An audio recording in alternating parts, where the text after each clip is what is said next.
আজ আমাদের এখানে খুব বৃষ্টি হলো, তাই একটু লুচি আর ঘুগনি খাওয়ার খুব ইচ্ছে হলো। লুচি ঘুগনি কি কি উপকরণ দিয়ে বানাই দেখুন। এখানে ঘুগনির মশলাটা করে নেব। আদা, জিরে আর টমেটো দিয়ে পেস্ট করে নেব মিক্সিতে। আপনারা যদি চান শিলপাটাতেও পেস্ট করতে পারেন। মটর আমি 5 ঘন্টা আগে ভিজিয়ে রেখেছিলাম। এখানে লবণ দিয়ে প্রেসার কুকারে 2টো সিটি মেরে নামিয়ে নেব। ছোট ছোট চৌকা চৌকা আলু কেটে ভালো করে ধুয়ে নিয়েছি। লবণ হলুদ দিয়ে প্রেসার কুকারে একটা সিটি দিয়েই নামিয়ে দিলে আলু সেদ্ধ হয়ে যাবে। ঘুগনি বানানোর জন্য পরিমাণ মতো রিফাইন তেল দিয়ে মশলাগুলো কড়াইতে দিয়ে দেব। মশলা জল দিয়ে 1 থেকে 2 মিনিট কষিয়ে নেব। 1 চামচ হলুদ, 1 চামচ আলুর দমের মশলা, 1 চামচ লঙ্কা গুঁড়ো দিয়ে খুব ভালো করে কষিয়ে নেব। যখন মশলা থেকে তেল ছেড়ে বেরিয়ে আসবে তখন 2 চামচ পরিমাণ টক দই দিয়ে দেব। আপনারা কারা কারা লুচি ঘুগনি খেতে পছন্দ করেন কমেন্ট করে জানাবেন। আর কখনো টক দই দিয়ে ঘুগনি রান্না করেছেন নাকি বলবেন। আলু আর ঘুগনির মটরগুলো দিয়ে আমি 1 থেকে 2 মিনিট কষিয়ে নেব।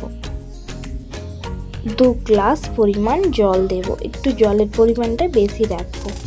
দেখুন খুব সুন্দর কালার হয়েছে। আর অল্প পরিমাণ লবণ দিলাম। ফুটিয়ে নামিয়ে নেব। আমি কিন্তু আজ বানাচ্ছি নিরামিষ ঘুগনি, তাই আপনাদের পছন্দ হলে কমেন্ট করে জানাবেন। আমার তো লুচি ঘুগনি খুবই পছন্দ। আজকে হঠাৎ ভাই কাজ থেকে এসে বলছে তার লুচি ঘুগনি খাওয়ার খুব ইচ্ছে হচ্ছে, তাই বানিয়ে নিলাম। এখানে দেখুন 1 কেজি পরিমাণ ময়দা নিয়েছি। স্বাদ অনুসারে লবণ দিয়েছি।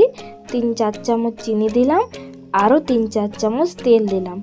খুব ভালো করে ঝুরঝুরা করে মেখে নেব জল না দিয়ে। জল না দিয়ে মাখলে সব কিছু একসাথে খুব ভালো করে মিক্সড হয়ে যায়। এরপরে পরিমাণ মতো অল্প অল্প জল দিয়ে মেখে ডো বানিয়ে নেব। খুব ভালো করে মোলায়েম করে ডো বানিয়ে নিয়েছি। এরপরে দেখুন ছোট্ট ছোট্ট করে লুচি বানানোর জন্য ছোট ছোট ডো বানাবো।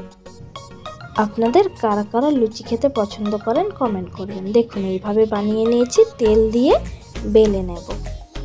একে একে করে সবগুলো বেলে নেব। আমি এখানে ক্যামেরা করছি আর আমার মা আমাকে এই ভিডিও বানাতে সাহায্য করছে। এত গরম পড়েছে, তার জন্য অনেক দিন লুচি খাওয়া হয় না। আজ বানিয়ে খুব ভালো লাগছে। এখানে 500 মতো রিফাইন তেল কড়াইতে দিয়ে দিলাম। এরপরে দেখুন একে একে লুচিগুলো ভেজে নেব। খুব সুন্দর হয়ে ফুলেছে দেখুন। আমি যেইভাবে ময়দাতে ময়ান দিলাম, যেইভাবে মাখালাম, আপনারাও সেইভাবে মাখাবেন। দেখবেন এরকম বড় বড় করেই দুখালা হয়ে লুচিগুলো ফুলে যাবে। ভাজা হয়ে গেছে, নামিয়ে নেব। এই সেম রকমভাবে সব লুচিগুলো ভেজে নেব। আমি লুচিগুলো আর ঘুগনি আগে বানিয়েছি, খাওয়া হয়ে গিয়েছে, পরে এডিট করেছি। ভাই খেয়ে খুবই প্রশংসা করেছে, বলেছে খুব সুন্দর হয়েছে। এখানে দেখুন ম্যাগি মশলা ছড়িয়ে ঘুগনিগুলো আমি এইবার প্লেটে সাজিয়ে নিচ্ছি।